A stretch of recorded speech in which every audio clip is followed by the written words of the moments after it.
Hello to all my sweetheart, কেমন আছো তোমরা সবাই?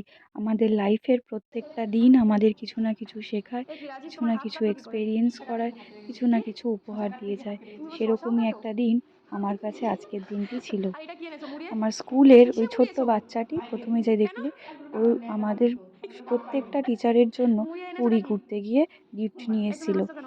আর এই যে এ তো ক্লাস সিক্সে পড়ে, ও দেখো নিজের হাতে একটা কি সুন্দর মোমবাতি বানিয়ে আমার জন্য এ তো নিয়ে এসেছিল। বিশাল সুন্দর এই একটা যে জিনিস তুমি ভেবে বানিয়েছো। আমাদের জন্য জিনিসগুলো বানিয়ে নিয়ে যদিও আসে, আমি এটা আগে দেখেছি। এগুলোই আমাদের কাছে ছোট ছোট হেব্বি পাওয়া। সুন্দর হয়েছে। কোথায় গেল? হেব্বি সুন্দর হয়েছে রাজীব, কি করে বানালে এটা?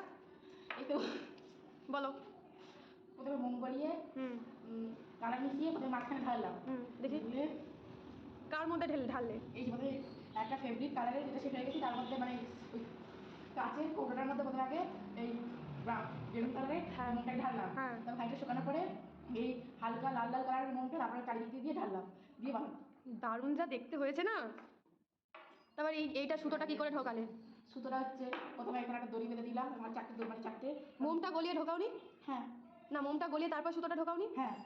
তারপরে হচ্ছে সুতোটাকে এরকম একটা দড়ির সাথে বেঁধে দিয়েছি উপরে, দিয়ে আর এরকম নিচে মানে ঝুলিয়ে রেখে দিয়েছি।